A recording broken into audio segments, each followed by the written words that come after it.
Welcome to the Chatterbox podcast. Today we are here with my boy Sean. What's up, buddy? Good, man. How's everything? I'm good, bro. I'm good. We are here. We're gonna be talking about so many things. I have a bunch of lists. I actually did a background check on you with the police. Nah, I'm messing with you, man. But I did do a lot of research on you, and you are a very interesting person. You are very interesting. So, where are you from? The Bronx. The Bronx, NYC. Wow. What is it exactly that you would say you do? What is your job description or title? I work in private wealth.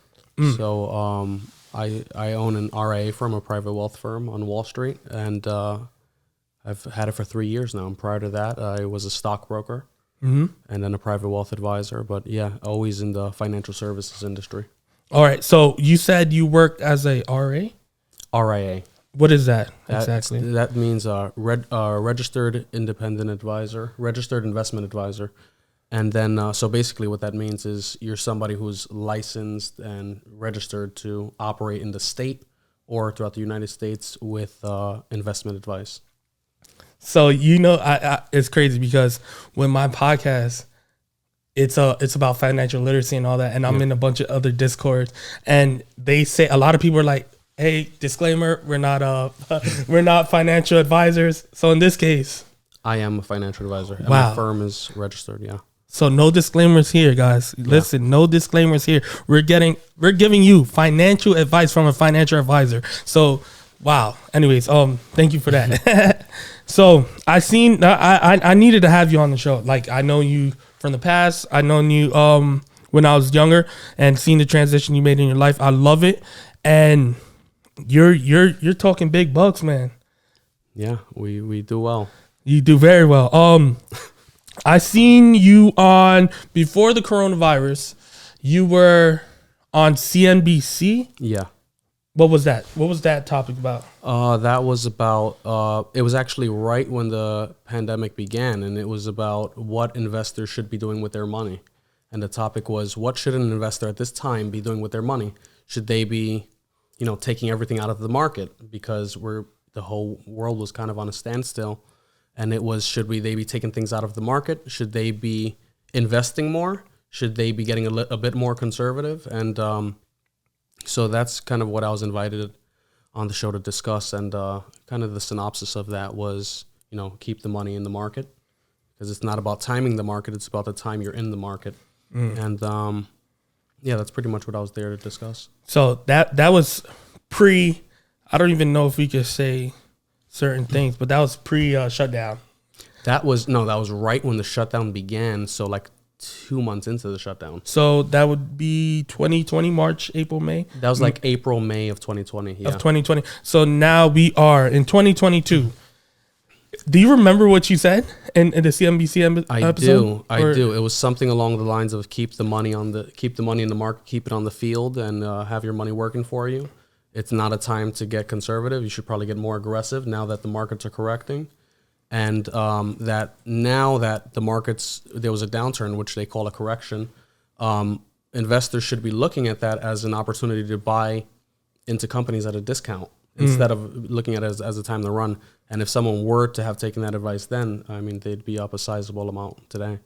Yep. So that being said, today, because now we could refer back to that. Yeah. Today, what you had told them, was it the good call? Was it a good call? Oh, for sure. Sure. They would have made a lot of money. Right? Yeah. Should I listen to CNBC and everyone who was viewing that? Now we in the Chatterbox talking about it 2 years later. Yeah. That's crazy. And you're up on your investment. I'm pretty sure you're up on majority of your investments since then. Since you told everyone, yeah, we've have your money work. Yeah, we've been good. We've had my firm. We've had a consistent. On average, I'd say the market does like 7, 8, sometimes 10%.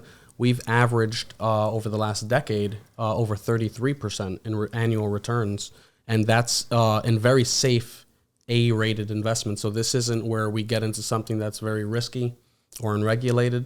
These are all very safe investments. They're rated by a third party that's non-affiliated with us, for example, Morningstar, something of that nature. And yeah, they're regulated and they're very, very safe investments. And yeah, an average of 30+% that's compounding year over year, I mean, that's a pretty drastic change in your portfolio. On 2 years. Wow, that is kind of crazy. So, being a financial advisor, I'm going to be saying this throughout the whole episode because I'm honored. Like, we here with a financial advisor. So, can you tell us assets and liability? What is your take on assets and liabilities? Because there's a lot of people who would say certain things are assets, certain things are liabilities. What is your thing? Like, well, it depends on how something is used. So, I think the general consensus that everyone can agree on is an asset is something that you own and something that you have that doesn't have debt associated with it. For example, a home, or it could be, a vehicle. It depends on how you use the instrument. Or a liability could be something like debt. It can be consumer debt. It can be student loan debt. I mean, there's many other ways, but if you dive a little bit deeper into it, many things that can be deemed as an asset can be a liability, and many things that are deemed a liability can indeed be an asset. all right, so but any liabilities can be turned into assets. Like, For sure. You just really got to understand and know how to, make the transition. Because a lot of people say, hey, why would you buy this car? That's a liability. You live in a city. You don't need a car. You want a car.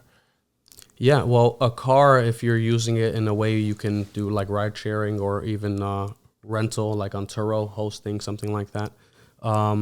You can make money on it, and then it can become an asset, an income producing asset, which is, so I think it's really on your approach to how you plan on using things. That's right. Not everything is a liability, y'all. Y'all just need to figure out a way to use it properly. Figure out a way to use the tools that you're provided with to make money. For sure. And I think there's definitely a lot of ways people can, make money in today's market, where they can find pretty much anything. They can, to create some sort of revenue stream. And, cars is one way, like we mentioned with the Turo, but I mean, there's many other ways that you can make a lot of money in any single market, even if it's cutting grass. You start a grass cutting business, and who are you really competing against? Right. Yeah. So exactly. What are I want to talk about saving. What is the best method to save? Like, for a regular person, a regular 9-to-5er who doesn't have no history, let's say no schooling or something like that.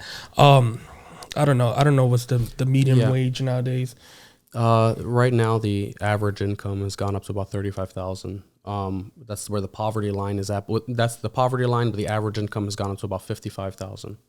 So I think, well, that's not a lot of money, especially after taxes and your necessary living expenses. But I would say, try to keep debt as limited as possible, because if you don't have debt, you can, utilize that money to start putting cash aside. You should have a nest egg for yourself. If we're talking someone with the median income, you should probably have, 3 to 6 months of living expenses set aside. And after that, you should be investing consistently from every single paycheck, a little bit. What do you think investment wise? 10% would be nice. 10% of your paycheck, of your net. Of your net income. And you can also include that from the gross. If your employer has a 401k and they're matching those contributions, and if they match 3, 4, 5, 6%, you can take that from your, pre-tax. Those are some good numbers. Yeah, and then you can take that and match that, and then outside you just match you invest the additional. And that would be net. Numbers. For sure, those are good numbers. But you would also have to be able to have an employer who's matching your 401k. Yeah, well, even if they're not, I think it's a good way to take money off the table. Because here's the thing: if you don't pay you, you have to pay the government. So if you can take it off the table and put it in there's 3 buckets where you have the taxable, tax deferred, and tax free.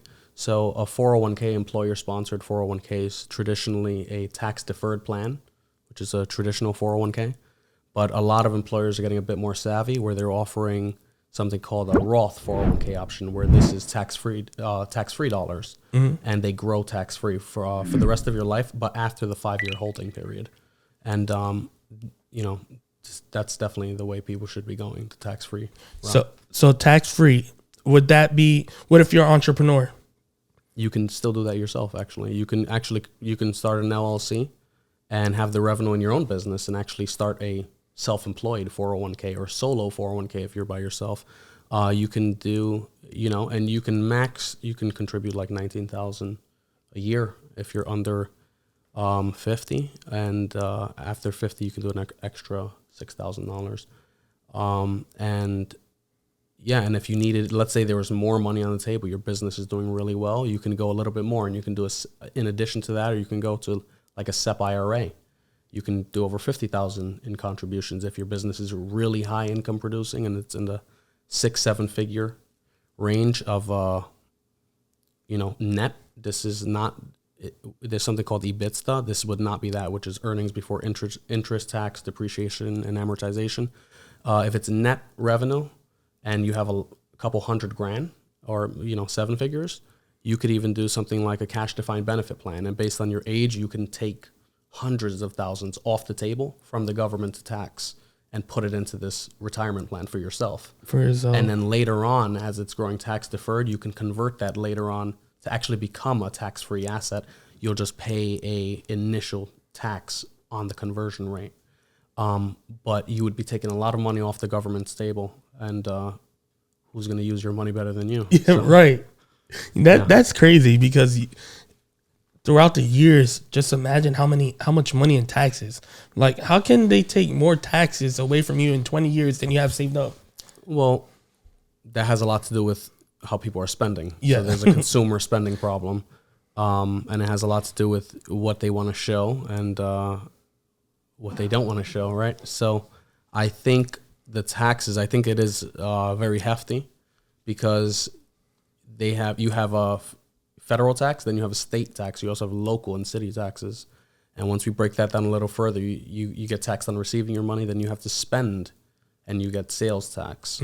And then, there's a lot of taxes happening. There's a lot of taxes. There's a lot of money being taken away. Yeah. You got to find ways to keep the money in your pocket, because they're going to take it. And the thing is, with like the government and the IRS, they have a very clear picture on our spending. And if you look at, how right now, this year they made a change where now if you send Zelle or Cash App or Venmo or anything like that above $600 in a year, that's getting reported to the IRS, and now they can see all your transactions. And if you really think about it, I know this is done to target, let's say, the wealthier class, but the wealthier class is not Zelling and Venmoing and Cash Apping anybody. You don't, with large money movements, there's wires involved. There's payment processing services. It's not Cash App, Venmo, and Zelle. So so that's really targeting the low income and middle class people, which are majority minority. And it's really a tax on them. Although it seems like, they love to say it's for their best interest, but this is specifically targeting them, because if someone's laundering, $100 million, $500 million, they're not sending that on Zelle. Right. So, when we look at that, you start thinking about what the tax on the lower income class and the middle income class is, and it's hefty. So they got to start saving aside and putting aside for themselves. So that was a lot. That was a lot, especially being the IRS. Like, that's everyone's biggest fear. The IRS, yeah. I would love to see some. I would love to see transparency on that, on their spending habits, and them and Congress and government. I'd love to see the way they look into ours and see we're spending, money on, let's say, Five Guys. I'd love to see what they're spending their money on. Right. I'd love to see that government breakdown, see where our money's going. And they definitely have the infrastructure and technology to do it. So I'm not sure what's preventing let that them. be public. That should be public. That should. Same way they dig into our stuff. Right. That is crazy, especially what's going on. Like, hey, we're going to war. We have allies and whatever. We got to do for them as they would do for us. But let's see those numbers crunch up. How much are we sending out there? How much are we helping other people? It's always good to help other people, but we need help. Well, it's to an extent, because it's great to help people, but I don't know, like my mother always used to tell me, like, you fill your cup up first, right? Mm-hmm. Because you got to make sure you're okay. You can't help somebody else when you need help. So you want to make sure your cup is full and at the ability where your cup is beginning to overfill, and the excess in that cup can now be used to help. But when you have a fiscal stimulus in the United States where debt has gone up, let's say 10 years ago, the debt was at like $15-16 trillion, and now we're over 30 trillion, right? So in the last decade, we doubled our debt. Now, how can we be helping all these other countries and giving everyone money when we don't have any? Right. And yet our country has a great AAA rated bond. We have an excellent credit rating, yet we owe everyone money. Right. We don't pay them, but we have an excellent credit rating. That is crazy. Yeah. So what is your solution behind that? If I had to ask, or if they ask, like, you know what? Then what if they seen this podcast and they're like, hey, we need Mr. August here, and give us some insight. Well, I would say they have enough streams of revenue on the American people where they can tax us on everything. I would start imposing more taxes on our allies, because if you want to walk around with security for a day, that's going to cost you some money. And if you want someone to have your back when you're in a tough spot, that's going to cost you some money. So why, with our allies, they're not really paying anything? It's just an agreement. There should be a payment in place. We're giving them our manpower. We're giving them our weapons. We give them our money, and we get nothing in return for it. Not even some trade. Yeah. They don't even have much over. I mean, we have our own stuff that we can offer ourselves. We're not even using it, like the pipelines with the natural gases. We're a self-sustainable country. We really don't need to be having gas right now, paying for gas $4 and $5 a gallon. Our country has the resources where we can produce gas in our own country, and we don't need it from anyone else. And we can have gas down to $1.50, $2 a gallon for everyone. But the thing is, when it comes to these decisions, there's a lot of politics involved, where there are decisions that are made where one hand washes the other, and they're gonna go and give money to another country to take their resources, and then what we get back is kind of short-sighted, because we have our own gas. We don't need their resources. But it's an agreement in place, and there's kickbacks involved for sure. So it's things so like crazy. that, yeah. That whole situation is so crazy with all of that stuff. But the people, back to the people working regular jobs, and you said the median's 50,000. Yeah, we got a little off track. We went deep. We just went deep. Let's go back to these people. 50,000, 55. What's the average median? 55. Is that before or after taxes? That's before taxes. So before taxes. What kind of job do you have to make that type of money? If you know off the top of your head. Pretty much any standard job can offer that. That's pretty, like, you can become a manager at a McDonald's, and you can make that. And you can make that money. Yeah. So I mean, I think jobs are pretty much that's a standard rate, I would say. For anyone with a high school diploma that can just 55K. I think so. I think 55K, and you can handle yourself properly, and you can show up on time and do the work. What would that be in hours? 55,000. I wonder how much you have to make. I don't think so. I think you've been around money too long that a McDonald's manager could. No, a McDonald's manager, they make pretty decent money. Yeah. Yeah. When you go to McDonald's, and then when the step, those managers are, I would say they're making above 55,000. Yeah. Yeah. That's crazy. They work a lot of hours though, so they're on salary, but they're not working 8 hours to get that 55. Okay. So I guess that's the trade off. That was bringing me into my next question, because I remember I'm going years in the making here. You had said something about working overtime in one of your lives or one of your videos on Instagram. It was just years ago. You had said something about working overtime that the numbers don't add up. And I was wondering if you could talk about that. I'm telling you, this is about 3 or 4 years ago that you said that. I remember that conversation. I remember that live. I was leaving the office at Morgan Stanley.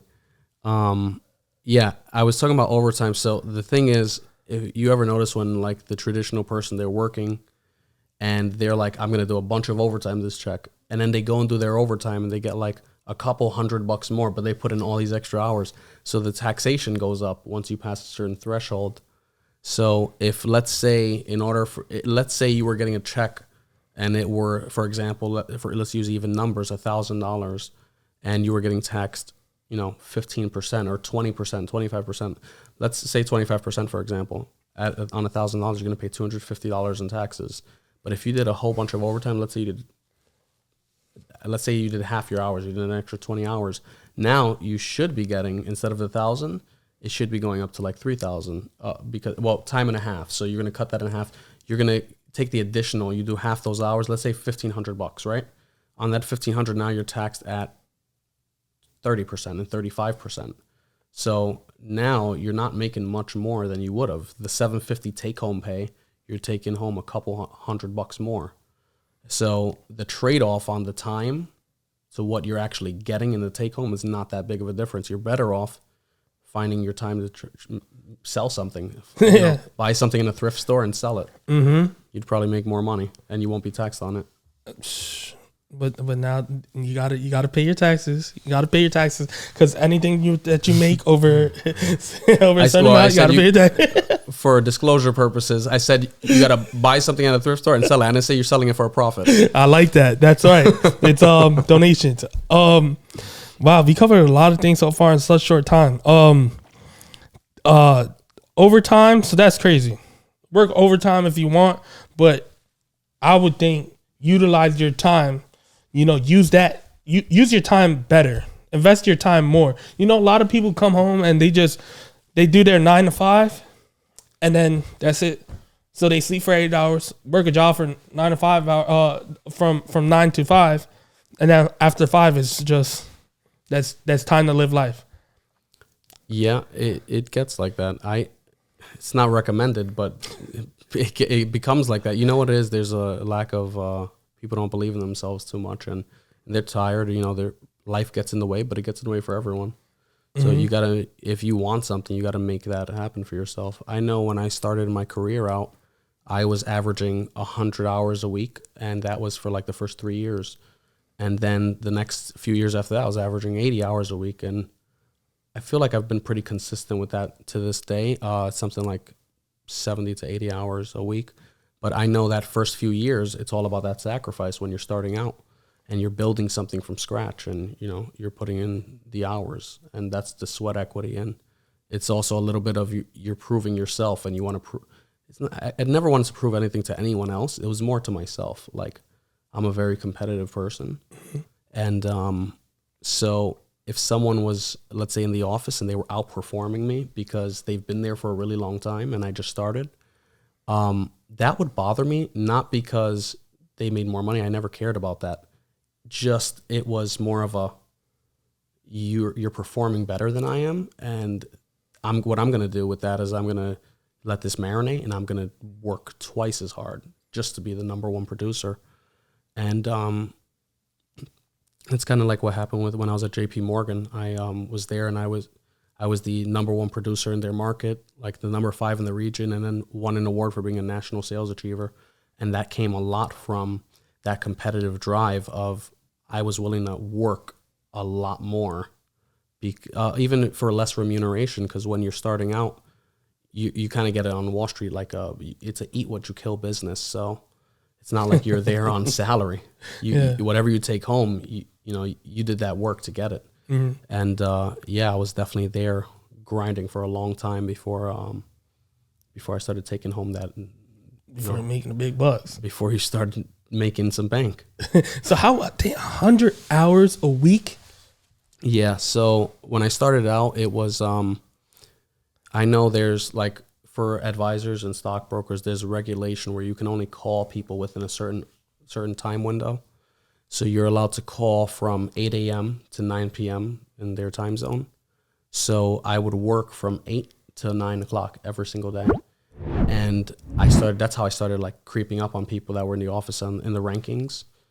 And when I was finally getting to that upper echelon with everyone else, that just wasn't enough for me because my drive, I wanted more.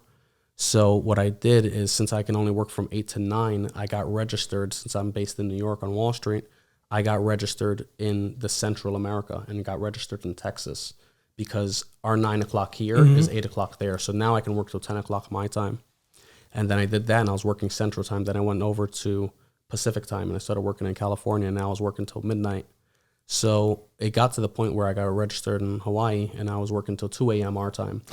And what I would do is I would come into the office on Sunday evening, with a briefcase, and I would have my clothes in there for the week. And I would sleep in a sleeping bag, and I would work, and I would cook food on an electric skillet. I would shower in the gym downstairs. And I was there from Sunday, let's say 6, 7 o'clock. I didn't leave till like Thursday, 6 o'clock. And then I would just work the entire time and grind it out. And that was the first 3 years of my career. And it definitely made an impact. And then from there on, that's where a few years later, I ended up being one of the youngest people, the youngest person on Wall Street to raise $1 billion. And I wasn't 21 yet. What? Hold on. Can I stop you right there? I'm sorry to cut you off. You raised $1 billion on Wall Street under 21 years old? Under 21. And now my firm, we manage a little over $5 billion in assets. So this is, so you raised that for who? For myself. So I raise it and I manage the money for the clients. Okay. So this was your firm? This was when I was working for someone else. Okay. I was working I was a stockbroker, and then I went to JP Morgan after. And so I was raising the money, and I get paid a management fee. So you basically raise the money, you charge them a percentage of the assets under management, and you receive residual income from that. And your goal is to outperform not only the market, but you have to consider the taxes involved and what you're charging them. So you want to be in a surplus of what the market is doing. And we've been very successful doing that. But yeah, so it started off and just grinding every day. And a percentage of $1 billion is a lot, no matter what percentage it is. It adds up. It adds up. That's a lot. Those are some good numbers. Wow. Under 21. So now you have your own wealth management though, right? Yeah, I started my own firm. Your own firm, excuse me. Yeah, I started my own firm in 2018. I left Morgan Stanley. I didn't take any loans to start the firm. I used $1 million of my own money, and I began the firm with that, and got my registrations, my local, state, and federal registrations, and got my agreements with Fidelity and with Charles Schwab, and we started the platform to get everything up and running, to get the proper insurances in place for the clients and the right CRM platforms, and we're cooking now, and things are going good. And right now I'm in talks with Bancorp. It's a banking company, and we're in talks with them where we're getting money put to use to actually start a subsidiary from my firm for a banking platform to actually open up my own banking services for clients.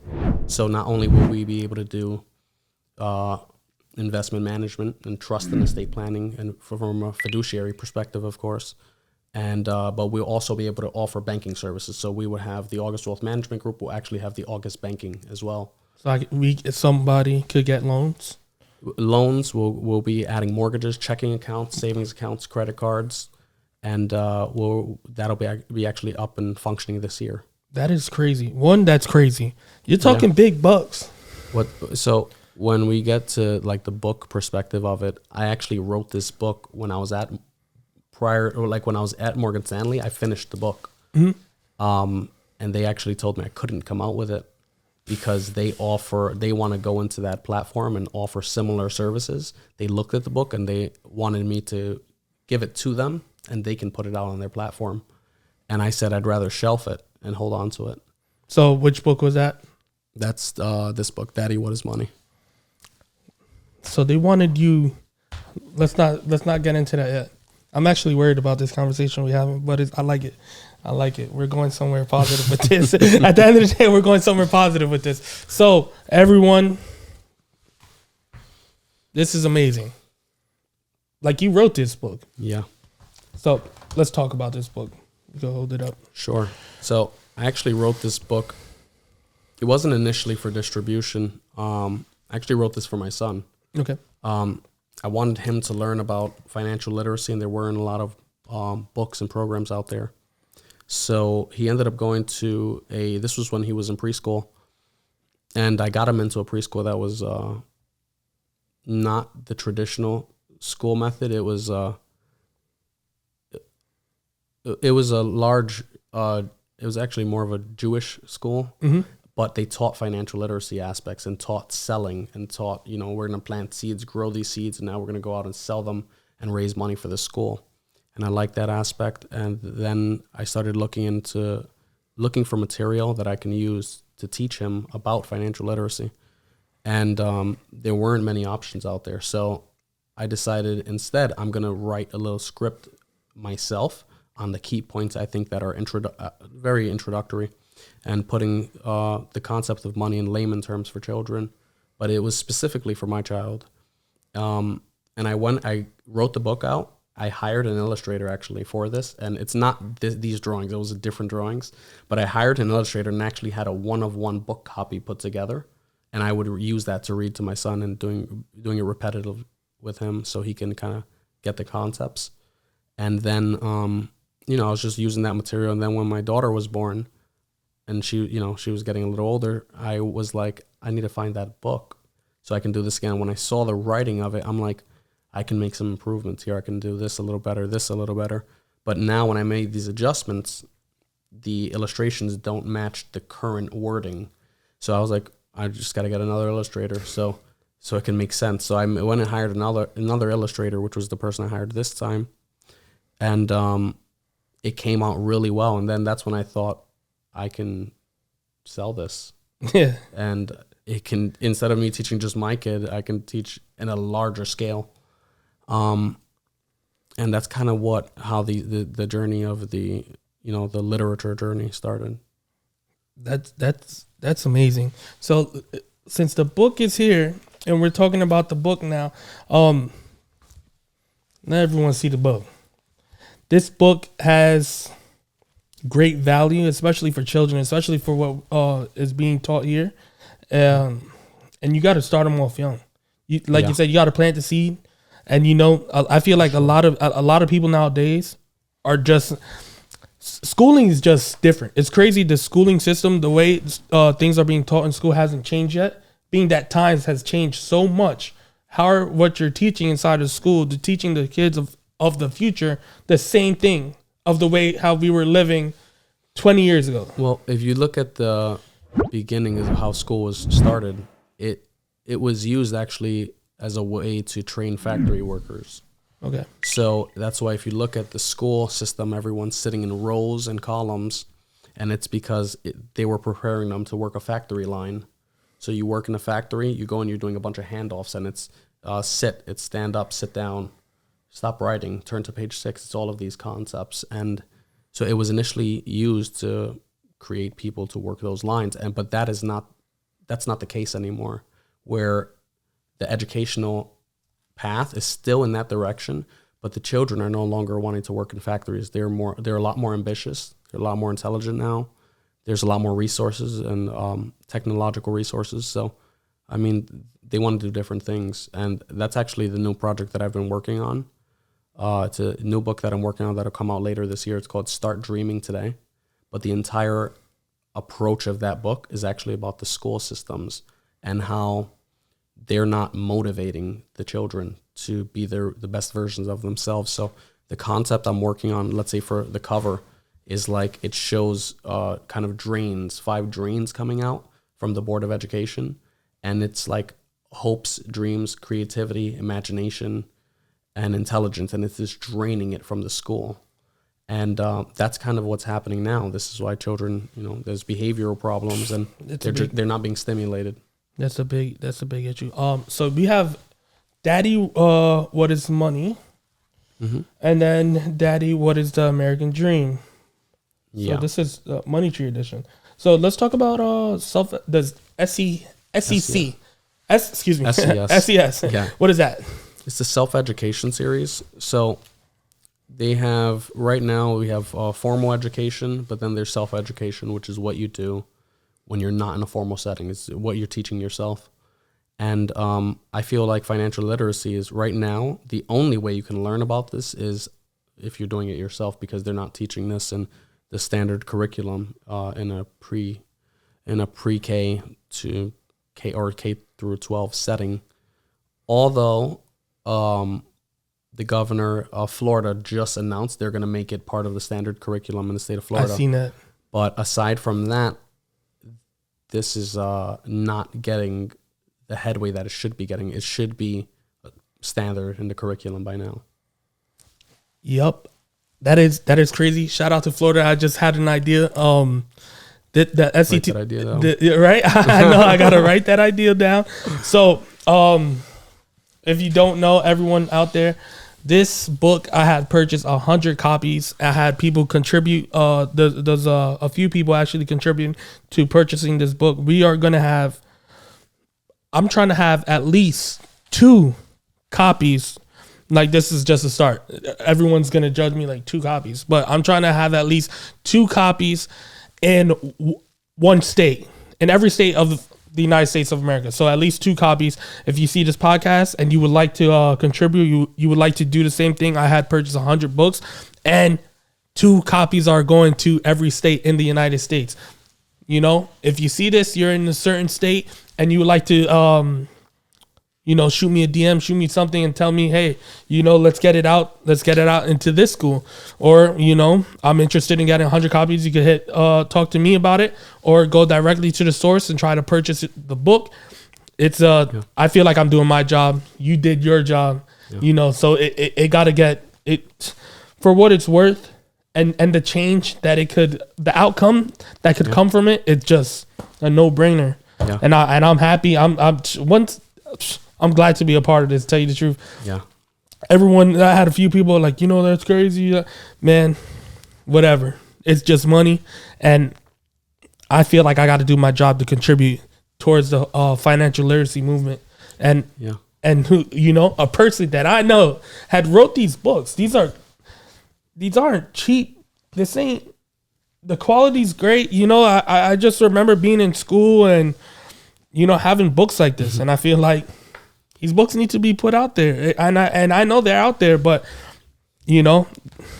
I'll share a funny story with the books. To make sure I had something that was good to test the market, what I did is I pitched the books to a couple of publishers to gauge their interest and see if they were interested. And when I had a few of them that actually bid and were interested and were sending me offers, I thought, okay, there's a demand for this. So I didn't want to use them anymore now that I saw that there's demand. So I actually went and started my own publishing company. And it's just everything's all branded. It starts with the August. Everything starts with the August. Uh-huh. Most of the businesses that I have start with that. But so I did something called the August Publishing Company. And it's so I can basically write off a majority of my cost, and I'm not getting hit with this tax bill later. So so I started the August Publishing Company, and I basically used that to publish my books so I can give equity to my children. So if you go to Amazon or Barnes & Nobles, it says on the website that the author is myself and my 2 children. And I did that so I'm able to, legally, they're allowed to contribute to a Roth IRA to start tax-free retirement account. So they have something called custodial Roth IRAs set up, and by adding them as authors, they're allowed to max their Roth IRAs out, which jumpstarts their investments in their life. Yeah. So they're maxing out their Roth IRA. What is the max out number, if you don't mind me asking? It's $6,000 per child. $6,000 per child. How old are these children? My son is 9 now, and my daughter's 3. So this is $6,000 per child per year? Yeah. That's a lot of money. 6 and 3. She's gonna. So we have Jacob and we have Savannah. Savannah's gonna be up by the time she's Jacob's age. That's crazy. This is greatness. This is what I feel like behind the whole financial literacy movement is just the education that comes behind it. You know what I'm saying? Like you're financially lit. Like you have a whole guideline of what you're doing, especially for your children. Like a lot of parents need to start doing this for their children. Period. For sure, but it also comes down to a lot of parents don't have the information themselves and they need this help. So they don't feel confident to teach this to their children because they don't know it. Yeah. So then it comes back to the issue of how do we educate the parents to also educate the children? So, I mean, at some point, because my plate is full, somebody should do this idea where they kind of have a program or a workshop where they work with parents to teach them about financial literacy, and they also work with the children. And then they can go home and do things together and do programs and maybe get a financial literacy starter kit or something. Yeah. I can't do it. I know. But someone can. Someone can. The idea is out there, but definitely I feel like growing up, my mom raised me. My mom did a great job raising me, but I didn't know about credit. I learned about credit the hard way, getting credit and messing it up. And I refused to go bankrupt. I was like, all right, man, shit. I gotta dig it out. Let me pay back all my debts. Let me do this. Yeah. And I didn't know, like, if you don't know something, like, you would never know. Like, you got to do the research, find out the evidence behind it. Come up with what the right questions are to get the answers. So you're paying. So you have a debt collector, and you don't know that you could kind of bargain with these people. Like, hey. Well, I don't have this. More importantly, you don't know that you don't even need to pay them at all. Right. Because when a debt collector reaches out to you, that means the debt has been sold from the original creditor. So you're actually not obligated to pay anything. Right. So there you go. Find it. This is why they've satisfied your debt. Yeah. This is important things that people need to know. This is what I learned late. Yeah. So I gave thousands of dollars away to strangers at this point. Well, they're usually third parties. It's a third party. So what they do is they just buy. Sometimes they're lawyers and they buy debt. So if a company, let's say like T-Mobile or Verizon, they say this person owes us $600. They'll say, we'll buy this for you for cents on the dollar. We'll buy that $600 debt from you for $25. You're not getting the money from them anyway. And then what they collect is the discrepancy from the purchase price to what they say you owe. So when they say, we're willing to work with you on the $600, can you pay us $300?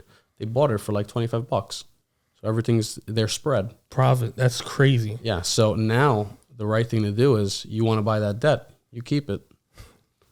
Right. I didn't tell you to do that. Right. That, you see, but people don't know that. And it's crazy. You know how many people there? So it's like they're stuck. And wherever they're at, they want to buy a crib, but it's just like a dream for them to get a crib or to get a car and all that, because their debt is their credit's messed up. But it's just like, bro, you messed up your credit at 16. You're 30. You're 40. When are you going to take the time out to actually, do your DD and look into your debt and see, you know what, let me start my life. No matter, you can start your life at whatever age. You know what I'm saying? It's where the priorities are. Well, are they going to invest into, developing their credit and repairing that? Or are they going to go, buy those new sneakers? Right. Which is crazy. This is where it comes down to. Yeah. But a lot of people, but sometimes it's just lack of knowledge, bro. Like, for sure. If someone just heard what you said, like, you don't need to pay your debt once it's sold. Once your debt's sold to someone else, bro. I didn't ask for that to happen. I was going to pay them the day that you sold it. But, a lot of people don't know that. So it's just like, with little information, just got to search little things that could better you. This is about self-help, self-wealth. Like, everyone's too focused on having money. What's the point of having money if you're not going to do nothing with it? Just to say that you're having money, money's depreciating. Well, it's about the status, I would say. I guess. It's about the social status. Yeah. And it's not necessarily what is actually had. It's more of what's perceived. Mm-hmm. So there's a large, misconception with that. And I think that, people are contributing to their own demise with that approach. You start trying to show some stuff, and that's difficult to maintain. Uh-huh. Like, so damn, I just you're going to put yourself in a hole. Yeah, exactly. And there's a lot of people like that. So that's why we got to start these kids off young. Start them off young. You know, if you don't have the time to teach your own children how to better their future, don't have another kid. You know, don't think about having another kid. And it's sad to say, but it's just like a lot of people are just, even that's a status. Like like, all right, so people will be like, all right, I want to have money. And then they have this money and not doing nothing. They feel like they're in a certain status. Now there's these other people that just want to have a kid. Like, I want to be called a father. I want to tell someone what to do. If you look, there's also if you look at people's income in relative to the amount of children they have, the more income people have, typically the less children they have. So the average person making over $100,000 a year has one child. But then for a low income family, they have something closer to 4. So I think there's an aspect there of, you know, unfortunately being a minority. Yeah. Minorities, you know, they make money when they have children. So you make money during tax time, you make money every month with, you get more money for, you know, public services, and it at some point it becomes a hustle. So it's just a matter of, is this the hustle you want, and is this going to be fulfilling for you? Because there are better ways to do it, and it comes back to they just don't know how, and they don't know who to ask. Who do they turn to? Everyone around them is in the same position, and they don't have the answers. And the people that do have the answers, they don't have access to. So that is so crazy and so sad. But we are gonna wrap this up. We did probably like 45 minutes. That went quick. I remember asking the first question and having to restart, but that went fast. I had a great conversation with you. All jokes aside, I appreciate you being here. The financial advisor himself, Sean K. August. Yeah. Wow, that's a nice name too. We have these books. Where can we get these books from? Amazon, Barnes and Nobles, and either place. But Amazon does 2-day shipping, so yeah, you gotta go for what's right. Gotta go for what's convenient. Yeah, exact convenience run the world. And we are getting these books into some schools around the country. It sounds crazy, even though it's 2 books per state, we're still getting them around the country, which is wild. And I appreciate you for being the writer, and we're getting it done. Anything you want to say to anyone? Nothing really. Just work hard, keep your head down, and do day in, day out what you're supposed to be doing, and you'll get where you want to be. Yeah. And so what is your Sean K. Augustus, your firm called? The August Wealth Management Group. Okay. And we're branching off a new division called 1% Private Wealth, where it's going to be, we're going to have a platform for the majority of people now, giving everybody access. Because right now we have it where an investor needs to have $1 million to invest and a $5 million net worth, and there's a lot more stringent requirements to become a client at my firm.